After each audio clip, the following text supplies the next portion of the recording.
Chapter 7. Heart Intelligence.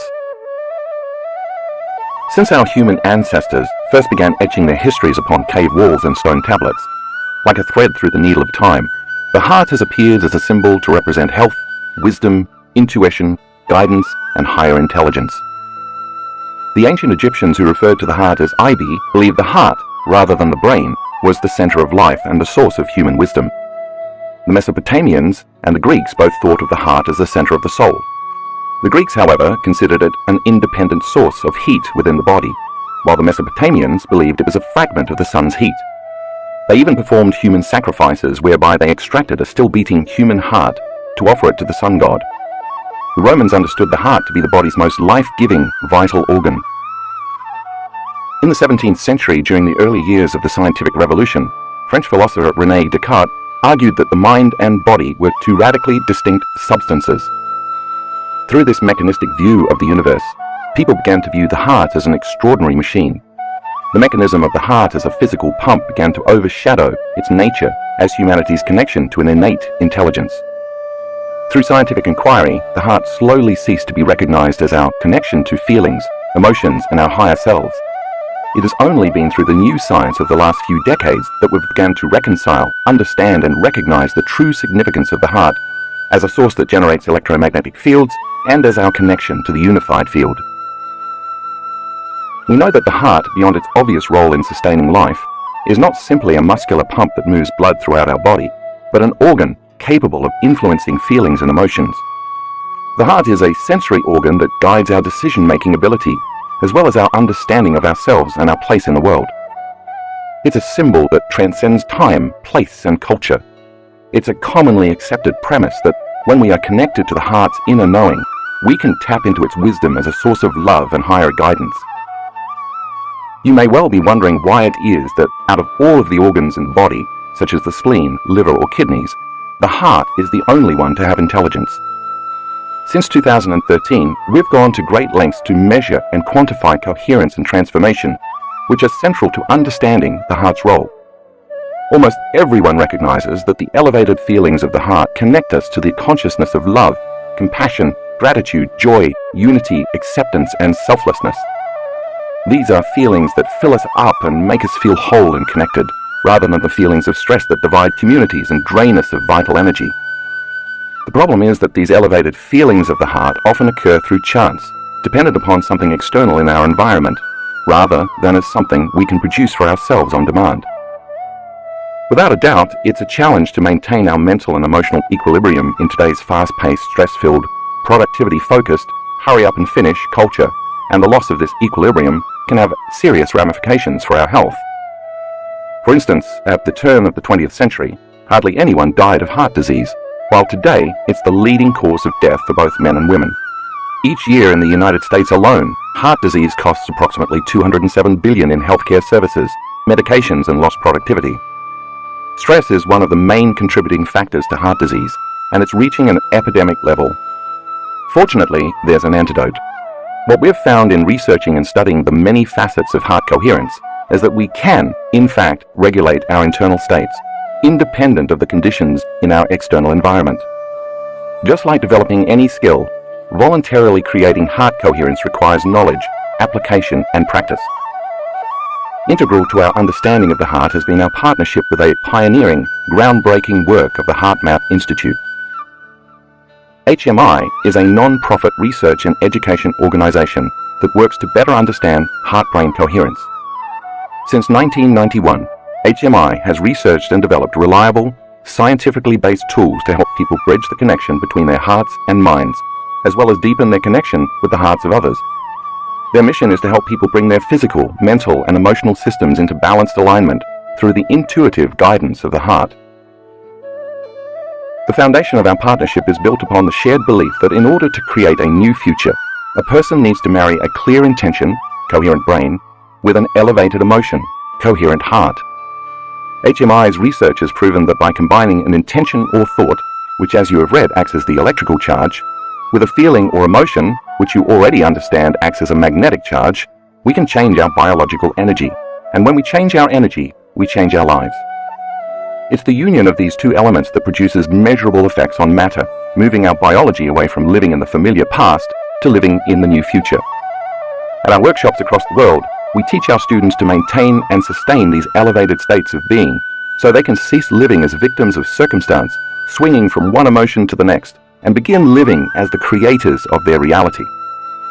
This is the process whereby we create a new state of being, or a new personality, which creates a new personal reality. For the past several years, one of the goals of our partnership with HMI has been to teach our students to intentionally regulate and sustain something called heart coherence. Like the regular beating of a drum, heart coherence refers to the physiological function of the heart that causes it to beat in a consistent, rhythmic, orderly manner. The opposite, when it is not operating in an orderly manner, is heart incoherence. When we are in heart coherence, we can access the heart's intelligence, which HMI defines as the flow of awareness and insight that we experience once the mind and emotions are brought into balance and coherence through a self-initiated process. This form of intelligence is experienced as direct, intuitive knowing that manifests in thought and emotions that are beneficial for ourselves and others. As you'll discover in this chapter, the benefits of heart coherence are numerous, including lowering blood pressure, improving the nervous system and hormonal balance, and improving brain function. When you maintain and sustain elevated emotional states, independent of the conditions of your external environment, you can gain access to the kind of high-level intuition that fosters a better understanding of yourself and others, helps prevent stressful patterns in your life, increases mental clarity, and promotes better decision-making. In addition to HMI's research findings, our data strongly suggests that sustained, heart-centered emotions promote healthier gene expression. Heart coherence begins with the steady, coherent drumbeat of the heart through cultivating, practicing, and sustaining elevated emotions. Such emotions include gratitude, appreciation, thankfulness, inspiration, freedom, kindness, selflessness, compassion, love, and joy. The benefits of that coherent beat are felt throughout all systems of the body. Consciously or unconsciously, many of us practice feeling unhappy, angry, or fearful each day. So why not practice creating and maintaining joyful, loving, altruistic states instead? Wouldn't that eventually create a new internal order, resulting in overall health and happiness? The Heart Bridge. As you read in the chapter on blessing the energy centers, the heart, located right behind the breastbone, is the body's fourth energy center. It is our bridge to greater levels of awareness and energy, as well as the center where our divinity begins. The heart is the intersection of our lower three energy centers, associated with our earthly body, and our upper three energy centers, associated with our higher self. It serves as our connection to the unified field and represents the union of duality or polarity. It is where separation, division, and polarized energy merge to become one, where opposites unify as the yin and the yang, good and bad, positive and negative, male and female, past and future.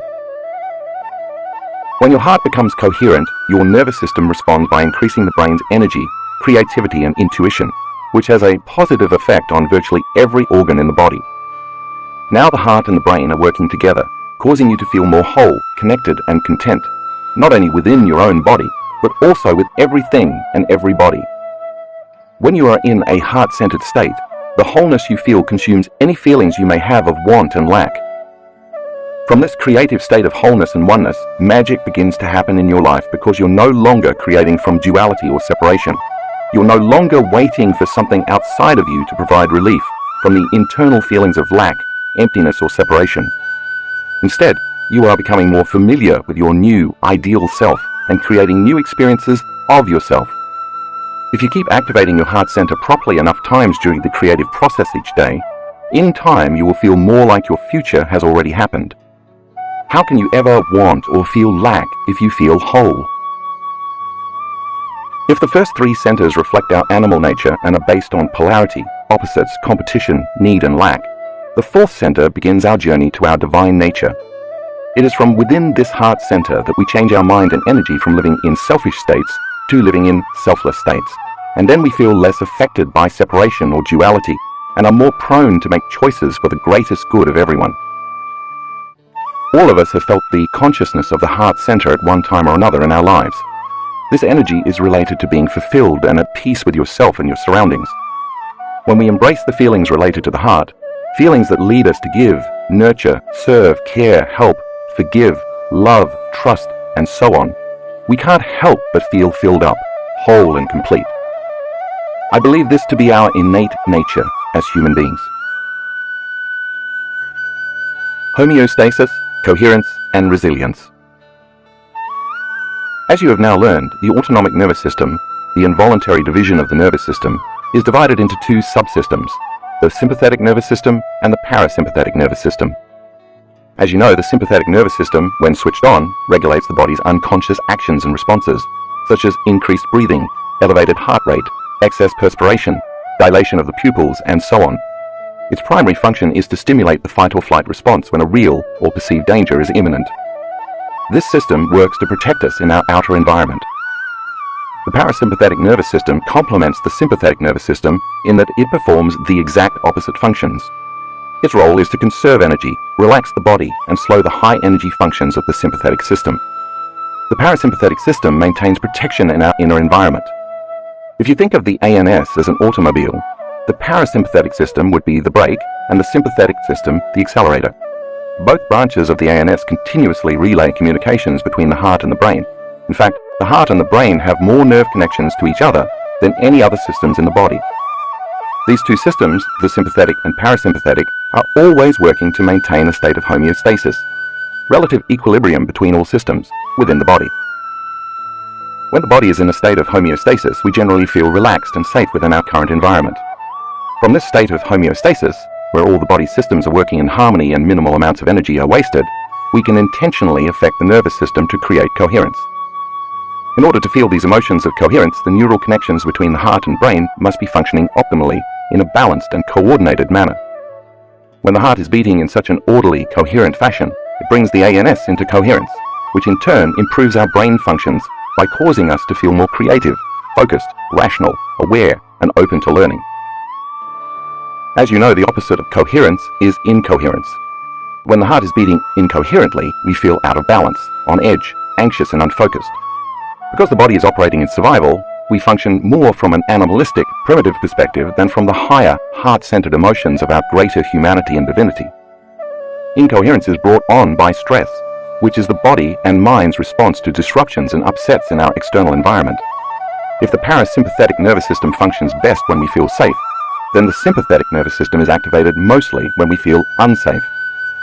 The stress we experience when we feel unsafe is not necessarily about the event itself, but the result of unmanaged emotional reactions to the event.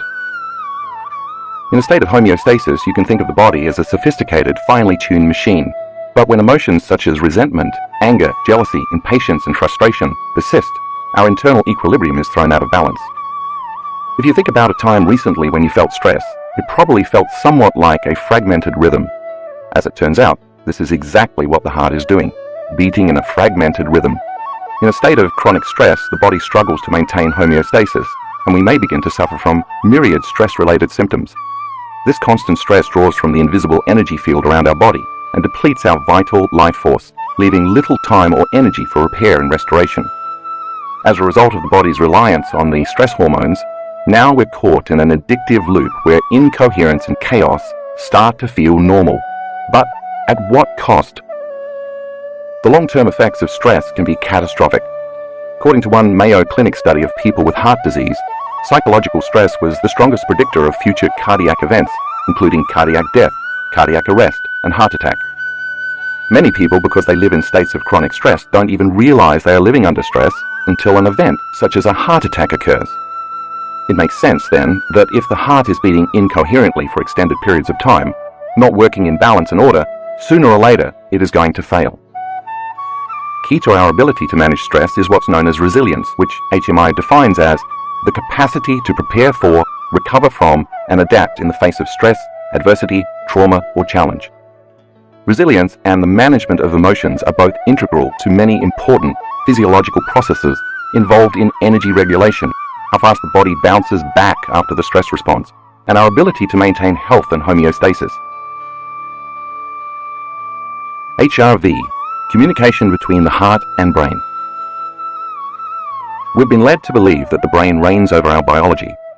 While this is partly true, the heart is an autorhythmic organ, which means the heartbeat is self-initiated from within the heart, not from the brain. For example, it's a known fact that in all kinds of species, The heart can be removed from the body and placed in a salt solution called Ringer's solution, where it will continue to beat for extended periods of time, independent of any neurological connection to the brain. In a fetus, the heart begins beating before the brain is even formed, at about 3 weeks, while the electrical activity of its brain doesn't even begin until around the 5th or 6th week. This demonstrates that the heart is capable of initiating communication with the central nervous system. Another factor that makes the heart unique is that it contains nerves from both branches of the ANS, which means any and every change in both the parasympathetic and sympathetic nervous systems affect the way the heart works on a beat-to-beat basis. This is important because whether we are conscious of it or not, every emotion we experience influences our heart rhythm, which gets communicated directly through the central nervous system. In this way, the heart, the limbic brain, and the ANS have a very intimate relationship because balance or imbalance in one affects the other. As a side note, the limbic brain, the seat of the autonomic nervous system, is also called the emotional brain. So when you change your emotions, you affect your autonomic functions. Today, with about 75% accuracy, science can predict what someone is feeling just by looking at the beat-to-beat activity of the heart using heart rate variability analysis. HRV, heart rate variability, is a physiological phenomenon that measures environmental and psychological challenges as reflected by the variation of the heart's beat-to-beat intervals. Thus the term variability. Among its uses, HRV can measure the flexibility of our heart and nervous system, which reflects our health and fitness, as well as how well we are balancing our mental and emotional lives. By studying the heart's rhythms as measured by HRV, scientists can detect patterns that deepen our understanding of how humans process emotions and the effects of feelings and emotions on our well-being. In this way, continued HRV research offers us a unique window into the communication between the heart, brain, and emotions. Many studies show that having a moderate level of variability makes us better able to adapt to life's challenges.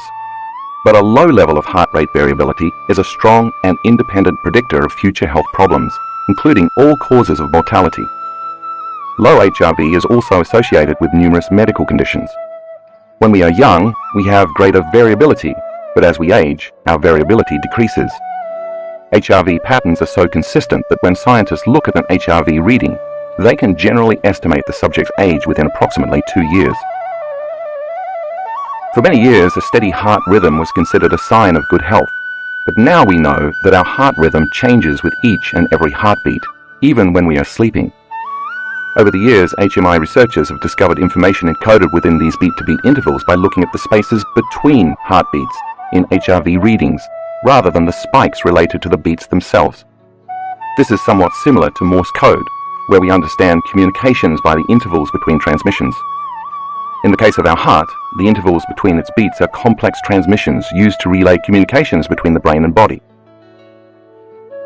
During the 1990s, researchers at HMI discovered that when people focused on their hearts and evoked elevated emotions such as appreciation, joy, gratitude, and compassion, those feelings could be observed as coherent patterns in the heart's rhythms. The opposite was true of stressful feelings, which caused the heart rhythms to be incoherent and to appear jagged and irregular. This discovery linked emotional states to HRV patterns. See Figure 7.1. The researchers also observed that heart rate, beats per minute, and heart rhythm were two separate biological responses. For instance, a person could have a high heart rate and still maintain a state of coherence. Therefore, it was determined that the heart's rhythms can create coherent internal body states. When our HRV is in a heart-coherent pattern, it reflects increased synchronization and harmony within the two branches of the ANS, as well as in the activity occurring in our higher-level brain centers.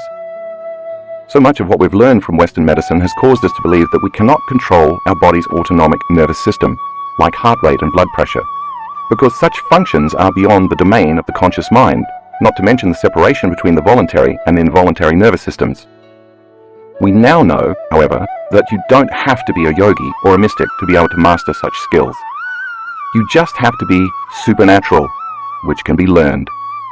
This is one reason why HMI teaches the importance of heart coherence not only to individuals, but also to the military, law enforcement, schools, athletes, and other high-functioning individuals, so people can maintain clarity, decision-making ability, and composure in high-stress situations.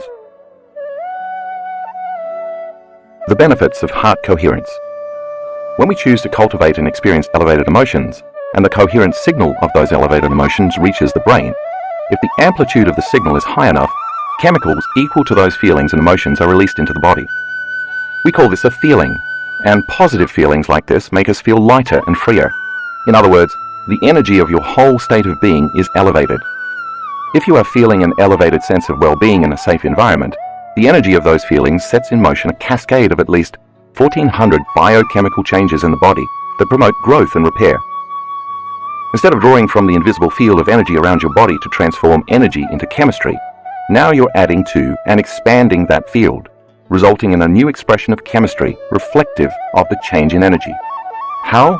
If the first three energy centers of the body are energy consumers when we are out of balance, the heart is an energy expander. And when you rest your attention in your heart to create and sustain elevated emotions, that coherent energy causes your heart to beat like a drum. It's that coherent, rhythmic beating that creates a measurable magnetic field around your heart and thus your body. Just like the focused beat of a drum that produces a measurable sound wave, the stronger the coherent rhythm of the heart, the more expanded your field becomes.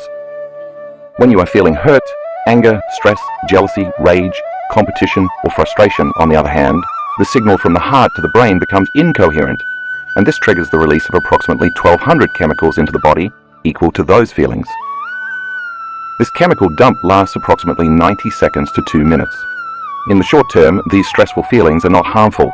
In fact, if they're resolved, they improve your resilience. However, the long-term effects of unresolved survival emotions put the entire body into a state of incoherence, making you vulnerable to stress-related health challenges. These survival emotions draw from the field around your body, causing you to feel separate and materialistic because you are putting most of your focus and attention on matter, your body, the environment, time, and of course the source of your problems. Amongst HMI's most significant findings is that what we feel on a minute-to-minute, second-to-second basis influences the heart, and that our feelings and emotions are a key aspect of unlocking heart intelligence. Because feelings and emotions are energies that emit powerful magnetic fields, the stronger the elevated feelings, the stronger the magnetic field. In fact, the heart produces the strongest magnetic field in the body, 5,000 times greater in strength than the field produced by the brain. Place your finger on your wrist and feel your pulse. That pulse is a wave of energy called the blood pressure wave, and it travels through your entire body, influencing everything, including brain function. Not only does the heart's magnetic pulse reverberate through every cell of the body, but it also produces a field around your body that can be measured up to 8 to 10 feet away using a sensitive detector called a magnetometer. When you activate the heart by calling up elevated emotions, you are not only broadcasting that energy to every cell, you are also radiating those feelings out into space. This is where the heart moves beyond biology and into physics. Using electroencephalograms, scientists at the HMI laboratory discovered that when the heart goes into coherence, the brain waves entrain with the heart's rhythm at a frequency of 0.10 Hz, and also that the synchronization between heart and brain is increased when the subject is in a heart coherent state.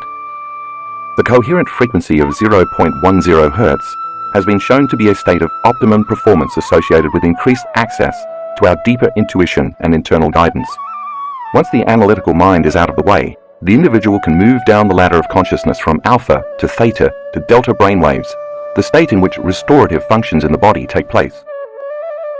Coincidentally, we often see our students reporting profound or mystical experiences in deep delta around 0.09 to 0.10 Hz. 0.09 Hz is just 1/100th of a cycle of a second of reported optimal coherence. While their hearts are in a very coherent state, however, the amplitude of energy produced by the heart increases the level of energy in the brain, in some cases more than 50 to 300 times the normal level or more. Supporting evidence of heart-brain coherence was further demonstrated by a series of experiments performed by Gary Schwartz, PhD, and his colleagues at the University of Arizona. In their experiments, they found inexplicable communications between the heart and the brain that made no sense via neurological or other established communication pathways. This discovery established the fact that energetic interactions between the heart and the brain exist through electromagnetic fields. Both examples point to the fact that when we focus our attention on our heart and emotions, the heart's beating acts as an amplifier.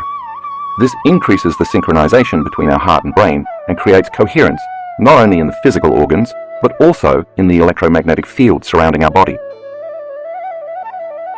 Also noteworthy is that right behind the breastbone sits a small gland called the thymus, which has an intimate connection with the heart center. As one of the main organs of the immune system, the thymus serves a vital role in the promotion of T cells, which defend the body from pathogens such as bacteria and viruses. The thymus gland functions optimally up to the onset of puberty, but it begins to shrink as we get older because of natural decreases in the production of human growth hormone. As with many vital organs, the thymus is also prone to the negative effects of long-term stress. When we're living in emergency mode for extended periods of time and diminish our vital energy field, all of our energy is directed outward to protect us from external threats, leaving little energy to protect us from internal threats. Eventually, this leads to dysfunction of the immune system. It makes sense then that as the heart center becomes activated with energy, by mobilizing the parasympathetic nervous system for growth and repair, the thymus gland should become more active as well, because now we're adding energy in that gland. Therefore, the thymus gland should also benefit from the practice of sustaining coherence within the body, aiding in the support of the overall vitality of our immune system and long-term health. You learned earlier in this book that in my own independent studies, when our students were able to feel and sustain gratitude and other elevated emotions for a total of 15 to 20 minutes per day for 4 days, the energy of the emotion signaled the immune cell genes to make a protein called immunoglobulin A. The significant increase in IgA is a perfect example of one of the many positive cascading effects of heart coherence. What all this boils down to is that the quality of our heart's rhythm has consequences for our overall health. If the heart beats in harmonious rhythms, its efficiency reduces stress on other systems of the body, maximizes our energy, and creates states whereby we thrive mentally, emotionally, and physically. If there is disharmony in our heart rhythms, the opposite is true. This incoherence leaves us with less energy available for healing and for maintaining health and long-term building projects, creating unrest within our internal states, and putting increased stress on the heart and other organs. Heart attacks and heart disease, for example, occur when the body has been under stress for extended periods of time. When we intentionally choose elevated emotions, however, focusing less on disharmony and more on gratitude, our bodies respond positively and we enjoy improved health. The next time you use an elevated emotion to tune into your future and embrace those feelings before the event unfolds, and feel gratitude that the event has already occurred, just know that the worst thing that probably can happen to you is that you begin to heal. The effects of chronic stress. When we live in a constant state of stress, our heart center becomes incoherent, and this stifles our ability to create. In response to chaotic heart rhythms, the brain becomes very disintegrated and incoherent, and that incoherence is reflected in the two branches of the ANS. If the parasympathetic system is the brake and the sympathetic system is the accelerator, when they are working in opposition, your body is receiving a message akin to stepping on the gas while your foot is on the brake. It doesn't take a significant amount of automotive knowledge to understand the ramifications of these opposing forces. We wear out the brakes and we put stress on the drivetrain, while the resistance wastes energy and reduces fuel efficiency. Eventually, this habituation of stress wears down the body so much that it eliminates our ability to repair and maintain health, depleting our vitality and resilience. If resilience is based on efficient energy management, you may feel completely drained, out of sorts, and perhaps sick while under the influence of chronic stress. The more addicted we become to these states of stress, the less likely we are to open our hearts, go within, and consciously create heart coherence. An experience I had at my home in a rural area of Washington State serves as a good example. One November evening, I came home from work, parked my car as I always did, and began walking down the 40-yard path to my house. It was pitch black. About 30 yards from my front door, off to my right, I heard an ominous growl coming from behind some very large rocks. Immediately, I narrowed my focus on matter, something, and found myself thinking, what could be lurking in the darkness? I began searching in my mind and then my environment for knowns from my past memory bank in order to predict my future. Could it be one of my dogs? I wondered. I started calling out their names, but there was no response. As I took a few more steps, the growling became louder. Without my having to think about mobilizing the energy in my body, the hair on the back of my neck stood up, my heart rate and respiratory rate increased, and my senses became heightened in preparation for fight or flight. I took out my cell phone and turned on the flashlight to narrow my focus on the possible threat, but I still couldn't see what was making the noise. From the darkness, the growling continued. I slowly backed up and finally fled to my barn, where my ranch hands were putting away the horses for the night. we grabbed our guns and flashlights and returned to the scene just in time to see a cougar and her cub scurrying away through the bushes. You can probably gather from this story that a highly stressful situation like this is not the time to open your heart or trust in the unknown. It's not a time to take your attention off things in your outer material world to focus on a new possibility in your mind. It's a time to run, hide, or fight. But if you are perpetually hooked into the fight or flight state, even if there is no cougar in the bushes, you will be less likely to want to close your eyes and go within because you have to keep your attention on the perceived threat outside of you. No new information can enter your nervous system that is not equal to or relevant to the emotions you are experiencing, so you can't program your body for a new destiny. So it makes sense that the more you live addicted to the stress hormones in your normal life, the less likely you are to want to create, meditate, or open your heart and be vulnerable. The heart-brain. In 1991, the pioneering work of J. Andrew Armour, MD, PhD, showed that the heart literally has a mind of its own. With as many as 40,000 neurons, the heart has a nervous system that functions independently of the brain. The technical term coined for this system is the intrinsic cardiac nervous system, more commonly known as the heart-brain. This discovery was so monumental that it led to a new field of science called neurocardiology. The heart and the brain are connected by efferent descending and afferent ascending pathways. However, 90% of the connecting nerve fibers ascend from the heart up to the brain. Armour uncovered that these direct afferent neural pathways continuously send signals and information that interacts with and modifies activity in the brain's higher cognitive and emotional centers. These signals from the heart to the brain connect through the vagus nerve and continue straight to the thalamus, which synchronizes cortical activity such as thinking, perceiving, and understanding language. Then to the frontal lobes, responsible for motor functions and problem solving, and onto the brain's survival center, the amygdala, which signals emotional memory. The core cells of the amygdala even synchronize to the heart's beating. See figure 7.2. This means that if your heart center is open, it's keeping your brain's survival centers in check.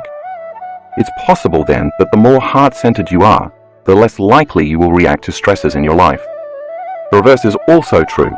The less energy you have in your heart center, the more likely you will be living in survival mode. This tells us that our feelings and heart rhythms affect what emotional memories and responses transpire in us. So stress and anxiety can trigger brainwave patterns to match an anxiety habit of the past. Conversely, just like a computer that matches patterns, elevated emotions of the heart can produce coherence in brainwave patterns. So if you're summoning the feelings of your future by creating elevated states, your brain is beginning to lay the neural networks for those future emotions or that new destiny.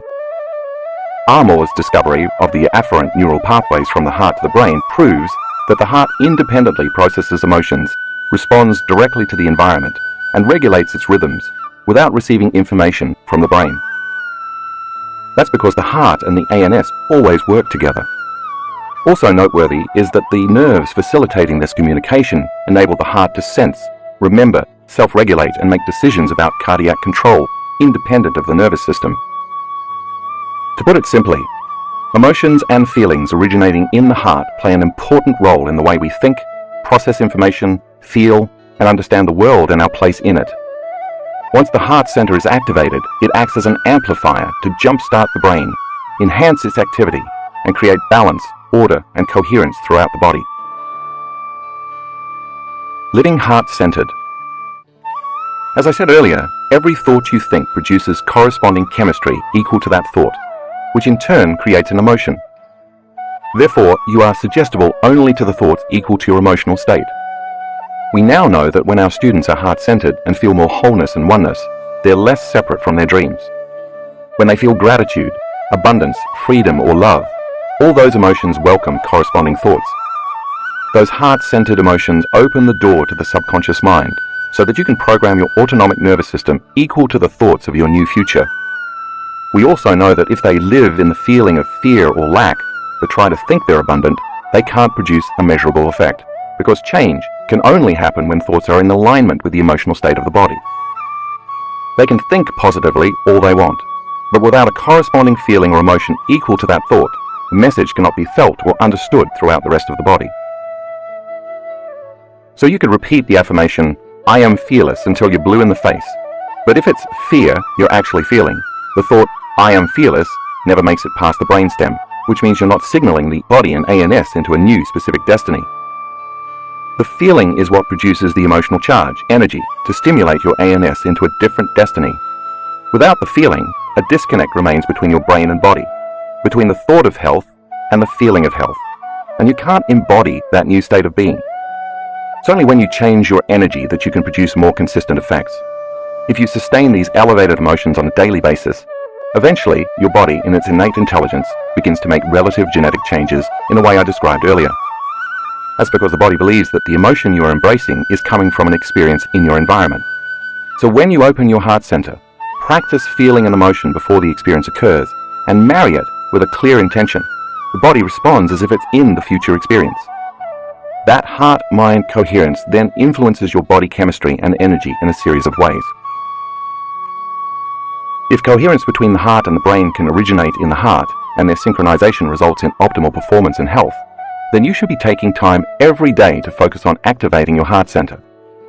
By intentionally choosing to feel the elevated emotions of the heart, rather than waiting for something outside of yourself to elicit those emotions, you become who you are truly meant to be, a heart-empowered individual. When you are living by the heart, you naturally choose love and innately demonstrate it through compassion and care for the well-being of yourself, others, and planet Earth.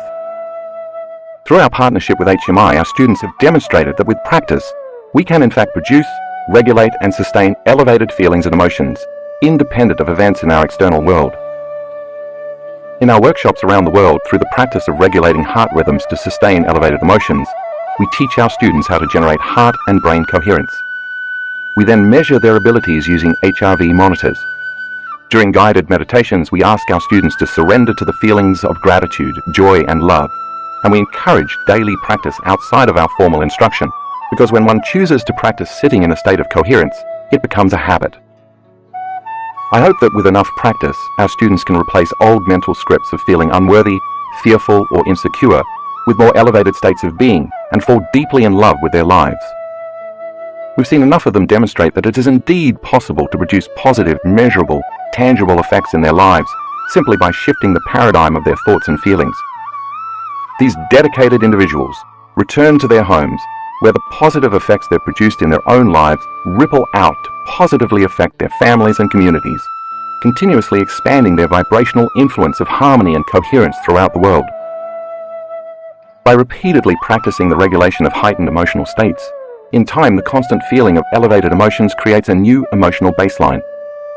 This baseline then begins to continuously influence a new set of thoughts equal to the heightened feelings. The summation of those novel thoughts creates a new level of mind, which then produces more corresponding emotions equal to those thoughts, further sustaining that baseline.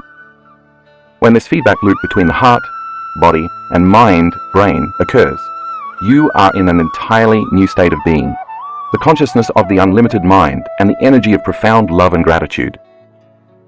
The repetition of this process is what it means to recondition your body, rewire your brain, and reconfigure your biology equal to your new state of being.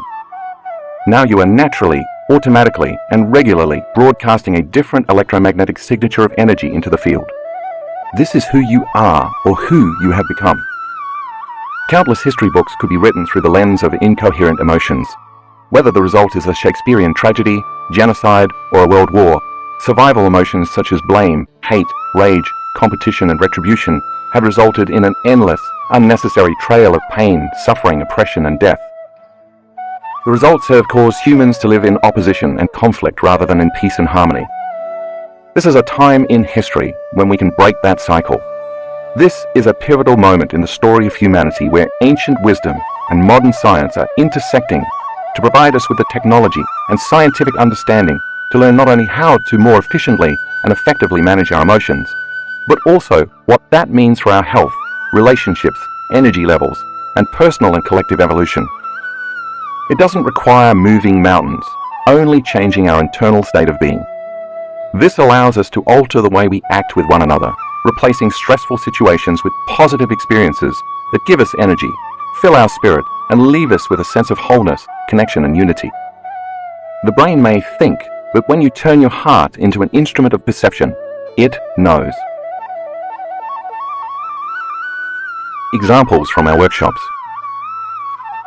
To see an example of how heart coherence creates brain coherence, take a look at graphics 8A and 8B in the color insert. The first image shows relatively low normal beta brainwave patterns before the person begins to create heart coherence. The second image shows a significant change once the person moves into sustained heart coherence, just a few seconds later. That's because the heart acts as an amplifier to influence the brain to create very coherent, synchronized alpha brainwaves. In figures 7.3a and 7.3b, you will see an HRV analysis from one of our students taken at an advanced workshop. She's having a pretty amazing day. The first chart in figure 7.3a represents 2 meditations, one in the morning and one right before lunch, and each block represents 5 minutes of elapsed time. Where you see the first grey arrow on the top of the scan pointing down to the right is when she went into and sustained heart coherence.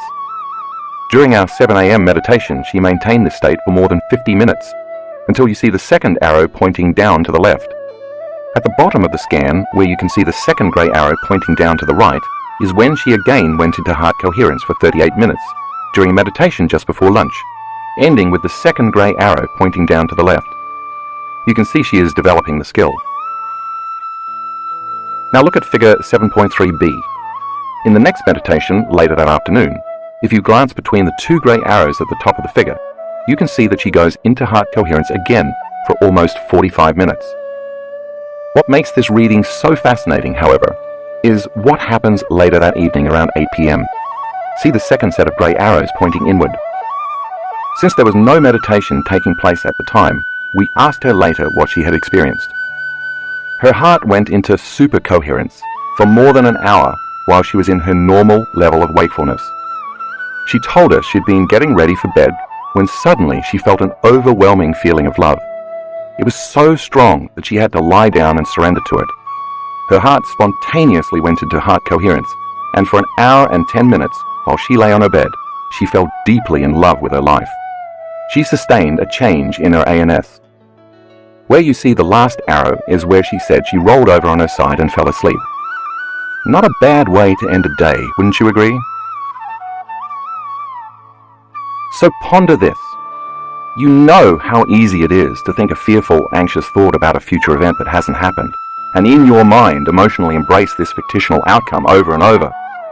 And you know how the more energy you feed the thought, the more you ruminate over other possible outcomes, and eventually those thoughts deliver you to a worst-case scenario. It's the emotions that are driving those thoughts. You've conditioned your body to be the mind in fear and anxiety. If this continues over a long period of time, your body may have a panic attack, an autonomic, spontaneous bodily function that your conscious mind can't control. But what if, instead of conditioning the body to the mind of fear and anxiety, you experienced sustained elevated emotions and conditioned your body to the mind of love and coherence? Instead of being afraid and dreading that a panic attack is going to happen again, you'd get excited and look forward to the prospect of having an autonomic love attack. Figure 7.4 shows 3 more examples of students who are able to sustain heart coherence for extended periods of time. If you look closely, you'll see their hearts are all responding to a consistent state of elevated emotions for at least 45 minutes. That is, their bodies are responding to a new mind. I'd say that's pretty supernatural. Figures 7.5a and 7.5b demonstrate 2 examples of people with very poor heart rate variability, noted with 2 sets of black arrows pointing upward, in the natural waking state. Take a look at the changes in heart rate variability when they practice heart coherence, shown in the area between the grey arrows pointing inward. Even if it's only for 8 to 15 minutes, these students are changing their biology. Heart coherence meditation. This meditation is based on the heart lock-in technique developed by HMI. Close your eyes. Allow your body to relax and bring your attention to your heart. Start breathing in and out from the heart center and continue to do this more slowly and deeply. When your mind wanders, keep returning your attention and awareness to your chest, your heart, and your breath.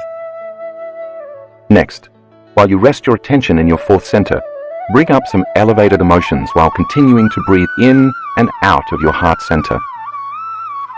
Once you feel these heartfelt emotions in your chest area, send that energy out beyond your body and marry it with your intention.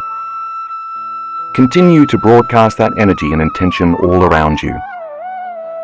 Start with 10 minutes and try to extend the time you practice every day. Eventually, when you come to know what it feels like in your body to experience these elevated emotions, you can practice throughout your day with your eyes open. You'll learn more about how to do this in Chapter 9, Walking Meditation. You might even set a reminder on your phone for 4 times a day, and when it goes off, take a minute or two to feel those elevated emotions.